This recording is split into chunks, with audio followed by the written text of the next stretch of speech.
Not long ago, we published a video on our channel about English drill. More specifically, not so much the drill itself, but the gangs that form a rather tough criminal scene in London. In that video, we talked about how murders of rival gang members have become an integral part of something known as UK drill. However, the dangerous scope of this genre does not end at London's borders. In the United States, there is a separate genre, Chicago drill, and in this city, the situation with the murders of rivals is no better than in London. Here's the explanation. From the 2010s to today, Chicago has been plagued by crime and gang violence. More precisely, the problem intensified during this time due to the emergence of the internet and social media. Various groups and gangs of young people from the ghetto have resulted in a bloody war and music deeply imbued with this dangerous lifestyle. Let's talk about this phenomenon. Well, let's get started.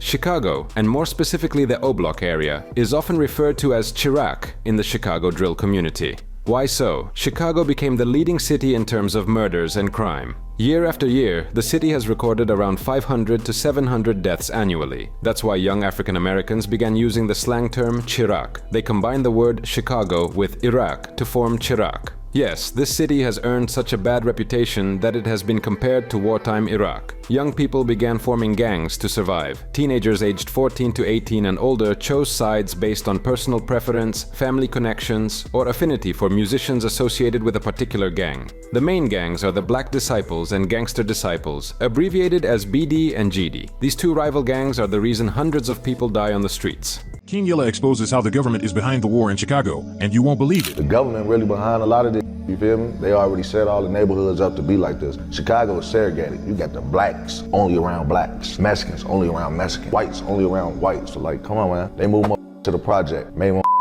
up in the projects, then guess what they did? Knocked them down and sent them up from the projects across the whole city. Niggas come from the building, don't really know the streets, and then a lot more, they start teeing up, you feel me? Then it got a little worse, like 2011, 2010. I saw them starting on 30s and all this. They ain't getting no jobs and nothing. They ain't doing it for us, so don't get out there and get ahead of it, you feel me? Today, there are hundreds of gangs in Chicago. Their fragmentation occurred after the collapse of traditional super gangs like the Black Disciples and Vice Lords in the 1990s. These newer gangs are no less dangerous than their predecessors and operate as block-level factions, turning the city into a complex patchwork of warring territories.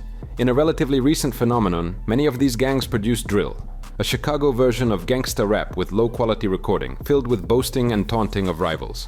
Listening to the music, teenagers living in those areas can quickly identify whose territory it is. If they pass through a neighborhood and hear a specific drill track from a passing car or phone speakers, they know that this corner belongs to a gang like Diddy Grove. If they're on Diddy Grove territory and notice O-Block songs, it suggests that Diddy Grove and O-Block are likely in an alliance. The music videos of local rappers are also intriguing. They create three types of videos. In the first, they talk about faceless and unnamed rivals or enemies. In the second, they openly target a rival gang with lyrics that call other rappers cowards or traitors. The third type is somewhere in between. To outsiders, these videos might sound like general insults, but they're actually directed at specific rivals. For example, rappers make hand gestures that are the inverted signs of an enemy gang.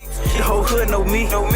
No new niggas, they ain't on the block, make 'em go out trying to feed the tanks. Every rapper in a gang has one or two shooters, members who act on the threats made in songs or social media. These are essentially hitmen. It's surprising how much strategy goes into creating and publishing these music videos on YouTube and SoundCloud. Gang members constantly think about how to gain more views. The logic is simple. If a video gets enough views, record labels will start calling. Sometimes they shoot a music video, but hold off on publishing it until they've killed a rival gang member, preferably someone mentioned in the song, to make it seem like their gang is taking responsibility for the attack. It's all about convincing viewers that their gang is truly carrying out the violent acts they rap about. And often, they actually do. It's just us niggas, but I don't really trust niggas. For a gang, successful rappers are tickets out of poverty. The other members are obligated to support and protect them. Yes, that often means shootings and even murders. The CBE gang has about a dozen members capable of killing rivals. When you mention Chicago drill, the first association is Chief Keef. Chief Keef is a living legend of Chiraq. He popularized drill in all its forms. Drill is a subgenre of rap that's uniquely tied to Chicago.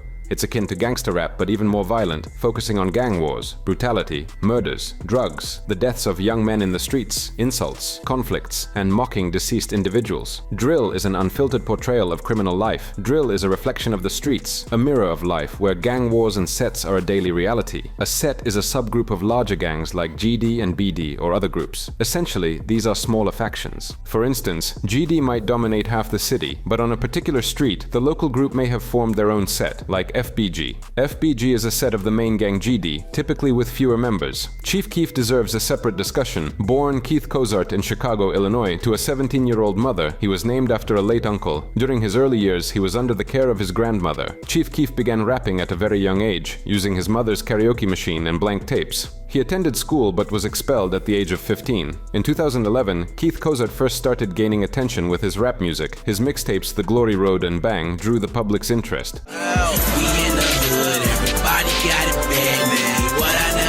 In December 2011, Chief Keef opened fire from a car in Washington Park, Chicago. This drew police attention, leading to his arrest and charges of illegal weapon use. While under house arrest, Chief Keef already had several music videos on YouTube. These videos were prime examples of Chicago drill. In a short time, his popularity surged, especially between the release of his mixtapes Bang and Back from the Dead and the music videos 3 Huna, Bang, and I Don't Like. I keep this shit 300. I pull up in that Audi.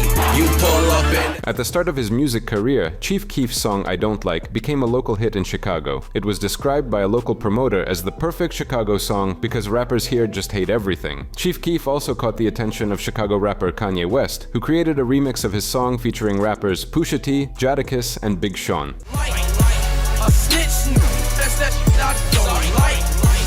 In 2012, artists from various gangs began actively dissing artists from rival gangs. A diss in Chicago refers to mocking an opponent in a song or issuing a threat. Not just any threat like in typical pop artist disses, but a real threat of murder. There's also the concept of sneak dissin, where insults or threats are subtly embedded in the lyrics or spoken behind someone's back. Diss tracks became an integral part of the widespread gang war in Chicago, led by sets like 3 Huna, 600, OutF, and the aforementioned FBG. Videos insulting various members of rival sets were uploaded to YouTube monthly. Members of opposing sets were murdered on the streets. The rivalry extended beyond music into real life. Many who dared to insult rivals either ended up dead or are now considered legends of Chiraq music. The war escalated to a new level when 18-year-old rapper Lil Jojo released a diss track called BDK, which stood for Black Disciples Killers. This marked the beginning of mass killings and the growth of this violent genre, which has claimed the lives of hundreds of musicians and young men from these neighborhoods. Be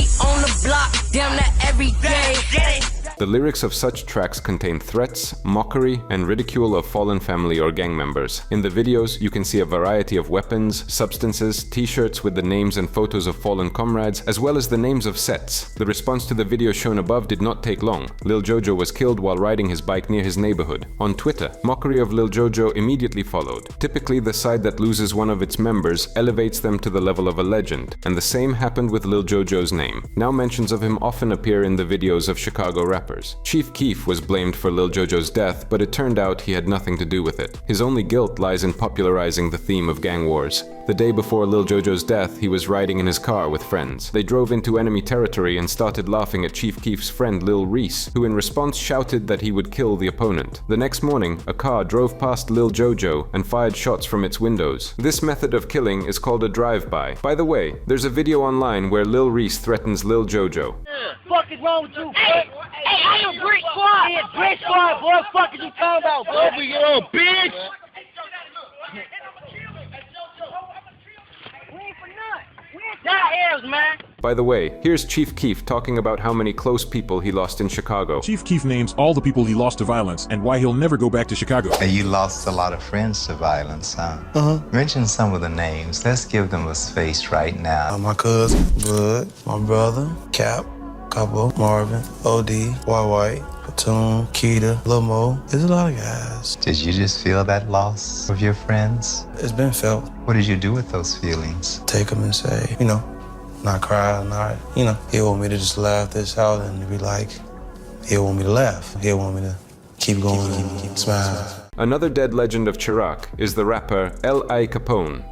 On September 26, 2013, as the artist walked through an alley near Stony Island Avenue, a man approached him and fired 4 shots, hitting him once in the thigh and once in the lower back. Upon hearing of the attack, Lil Durk, who had been friends with him for over 5 years, tweeted wishes for L.I. Capone's speedy recovery. However, by about 8 p.m., he announced that L.I. Capone had passed away. There were many assumptions about who killed the artist. The gang L.I. Capone belonged to, called 600 Black Disciples, was at war with many groups, including the Gangster Disciples. In one of his tracks, L.I. Capone even insulted one of the deceased members of GD, the rapper Tuka, asking how it felt to get shot. It didn't take long for mockery about L.I. Capone's death to appear on Twitter accounts. A suspect in his murder wrote, "The guy's last words were, 'No, don't.'" We take a sit, steady running from the Jason sit. When we reach the top, we can stop. Here, we've mainly talked about artists from Chicago whose names are relatively well known, but in reality there are many moderately popular musicians in this city, known only locally. Their main activity involves participating in criminal groups or gangs, with music being secondary. Yes, that's how it is. Shootings and gang wars are the most important things. For example, the first weekend of June 2018 became a real bloody nightmare for Chicago. As a result of chaotic shooting in 4 different locations in the city, 6 people died, the youngest of whom was just 17 years old. Another 47 people were injured. According to the police, the reason for the massacre was the internecine war of local youth gangs, the very ones that young rappers take part in. We ain't really with that talking, bitch, we bout that action. But these are not all the high-profile murders in this city. On August 5th, 2020, rapper FBG Duck was killed in Chicago during a drive-by shooting.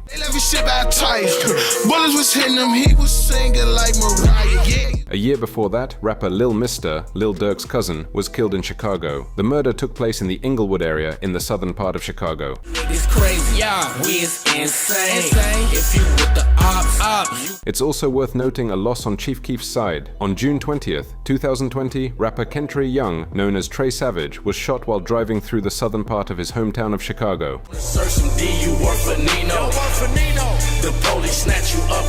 By the way, about Lil Durk. In October last year, it became known that he was arrested in Broward County, Florida. The rapper was charged with conspiracy to commit murder and is being held without bail. Lil Durk's arrest occurred shortly after 5 alleged members of his collective OutF were charged with conspiracy to commit murder. Their case is connected to the killing of Quando Rondo's cousin, Xavier Robinson, in Los Angeles in 2022. The car with Quando Rondo and his cousin was shot at, but Quando Rondo, the attacker's main target, remained unharmed. Prosecutors allege that plane tickets and car rentals for the 5 men were paid for with a card linked to OTF's label. Additionally, one of the OTF members allegedly offered lucrative music promotion opportunities to anyone who would kill Quando Rondo. The police believe the shooting of Quando Rondo's car was retaliation for the death of Lil Durk's protege King Von, who was shot by someone close to Rondo outside a bar in Atlanta in 2020. Some sources report that Durk could face the death penalty. The Chicago rapper performed at the Birthday Bash event a day before his arrest. The charges emerged amidst accusations against 5 members of the Chicago group Only the Family, also known as OutAF,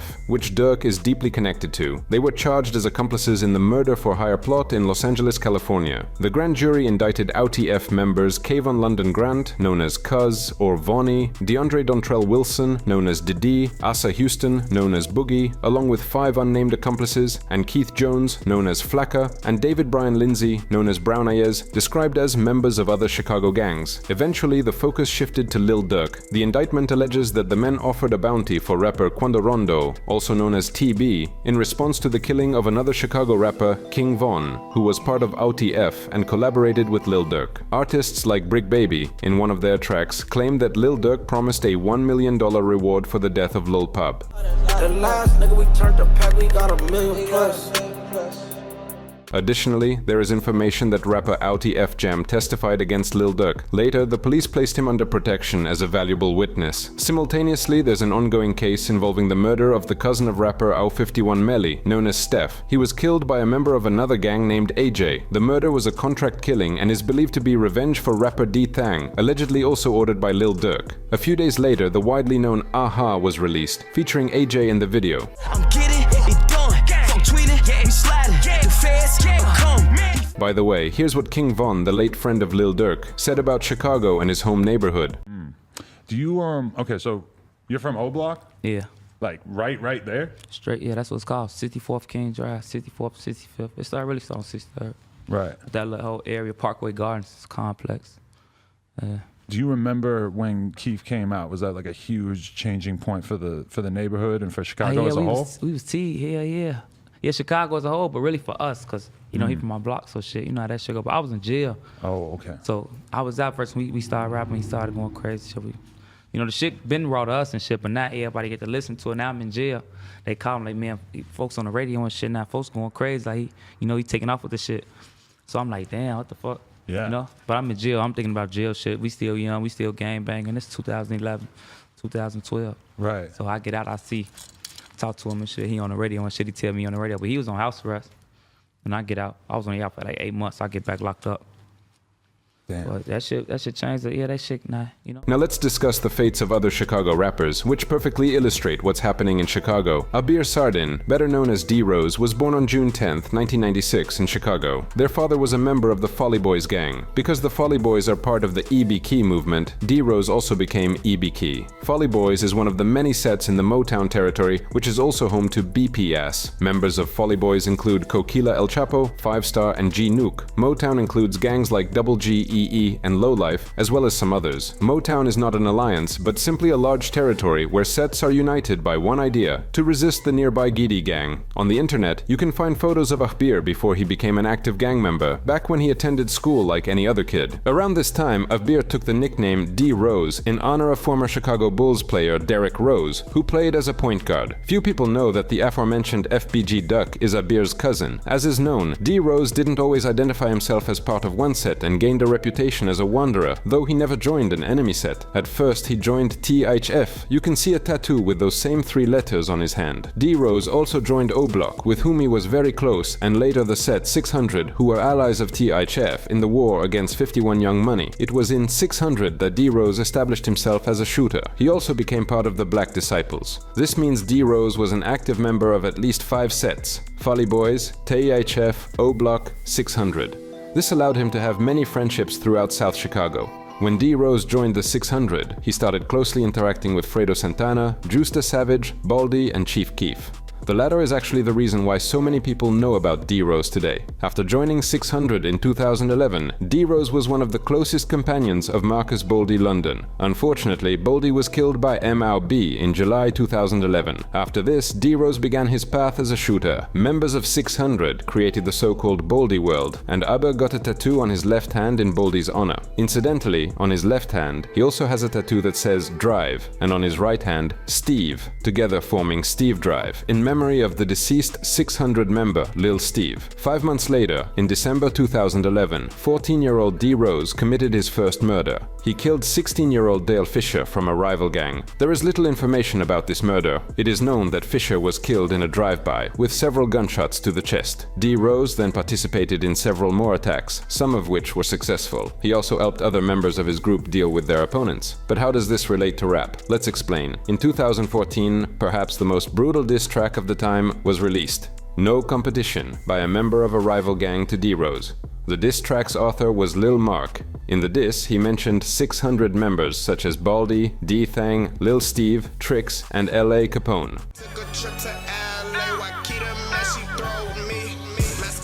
On March 25th, 2014, the music video for this track was uploaded to YouTube. But just 3 days later, on March 28th, early in the day, 20-year-old Lil Mark was shot in the head while waiting for a bus on 51st Street. Rapper Lil Ant was next to him at the time, but managed to escape. The shots came from a silver minivan in which D-Rose was present. After Lil Mark was killed, the participants in the deadly raid recorded the scene of the murder and later burned the vehicle used in the act. D-Rose often mocked the deaths of his opponents, as you can see now on screen. Even before Lil Mark's death, he participated in a track by Zico Pack. In general, D-Rose was not a rapper. He was simply invited for guest verses to talk about the life of a real killer. He had no individual tracks.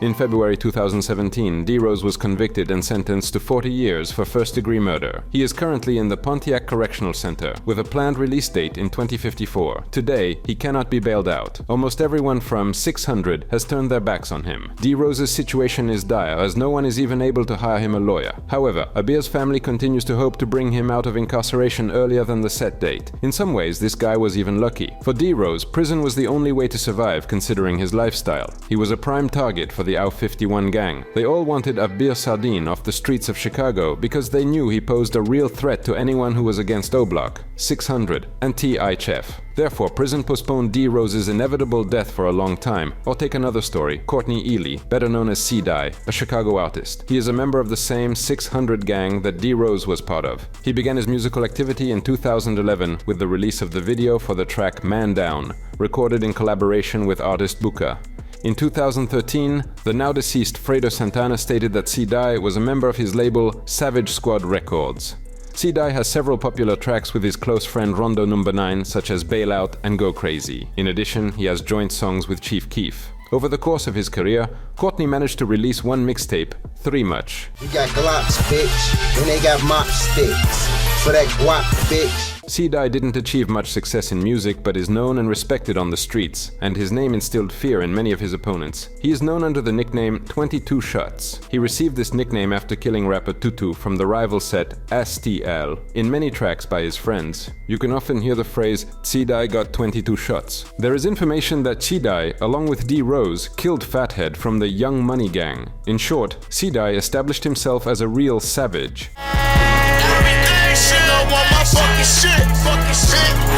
On February 22, 2014, everything changed. Cedi and Rondo went to a rival area to gather information about who had shot their homie Lil Boo. The area was called Murder Town. There, they encountered a man who happened to be in the wrong place at the wrong time. Javan Boyd was a taxi driver and had long since left criminal activities. They approached him and asked what neighborhood he was from. Upon hearing his response, they fired 7 shots. Javan died in the hospital.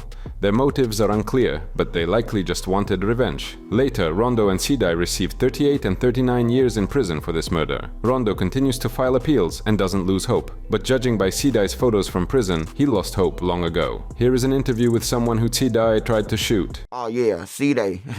hey Vlad, man, he deserved to be where he at, I ain't gonna lie. Don't nobody help him. Don't nobody help him, y'all. I'm saying it on Vlad. Now, Cedi, they watched me walk Duck back. They watched me walk Duck back to Rose. I was smoking with Duck. Duck came off the green line. And as I'm walking Duck back and I come back, now I done already talked to L.A. Capone with Cedi. So L.A. jumped in the car. I think he jumped in the car with J.B. Bin Laden. Shout out to J.B. Bin Laden too. He jumped in the car and they flew up King Drive. So Cedi stood by O-Block or somewhere by Walgreens and watched me. Until I stood there, he watched me. And Duck came down the stairs, he seen me get Duck the blunt, walk off with Duck. And I came back on 63rd and I stood between Rockchilds. If you ride through there or you go on Google Maps, you can see the gap still right there. Between the Beauty Supply and Rockchilds, it's a gap. And I was listening to Wiz Khalifa, I'll never forget it. When I get paid, my checks be looking like phone numbers. Called phone numbers or something. And I was listening to it. Some told me to turn around, and I turned around, and Cedi was right there with his eyes twisted. Bow! You know, I took off. It was like the on the track meet, Vlad. When the gun say on your marks, get set. Bow! I was gone. A hype man ended up getting hit, the Coca-Cola truck, and I took off, man. An interesting piece of news emerged in the summer of 2021. Chicago authorities announced that the criminal homeland of Chief Keef, King Von, and the drill music genre was put up for sale. The company Related Midwest, which owns the Parkway Gardens apartment complex, also known as O-Block, is selling 13 acres of land and 694 apartments in 3 separate buildings located from 63rd to 65th Streets. Lil Durk expressed interest in purchasing the area. The notorious O-Block was once the most dangerous area in Chicago. Its notable figures include Chief Keef, Lil Durk, King Von, Fredo Santana, and Lil Reese. King Von, who was shot 2 years ago in Atlanta, even named his debut album Welcome to O-Block. Additionally, during the time when Parkway Gardens was considered a middle-class neighborhood, Michelle Obama lived there. However, it is worth considering whether it is fair to compare the 3rd largest city in the United States to war-torn Iraq. By the way, the alternative name Chiraq is also known as Drillinois, a compound word combining the name of the state and the drill genre. Although the violence that led to Chicago's negative perception is understandable, experts argue that its use in the media could negatively affect the city as a whole. While Chicago has long been familiar with violence and poverty, many residents would rather describe it as the home of deep dish pizza, innovative architecture, and one of the most diverse populations in America than as a war zone. Nonetheless, the image of violence, poverty, and hopelessness on the south and west sides of the city continues to be perpetuated by the media and the entertainment industry. Shows such as Shameless and The Chai, though often created with good intentions, still too frequently depict violence in Chicago. Residents of the south and west sides are much more likely to see news about tragedies in their neighborhoods than about the opening of a new restaurant or the achievements of local children. In fact, in January 2018, a survey of 900 Chicagoans revealed that 67.8% and 54.2% of West and South Side residents, respectively, felt that their neighborhoods were portrayed too negatively in local media. Got some top from this stripper bitch. She from Cake, she just brought a Glock with a ruler clip. That's all for today. Which artists from Chicago do you listen to? Write your suggestions in the comments, leave likes, and subscribe to the channel. Bye everyone!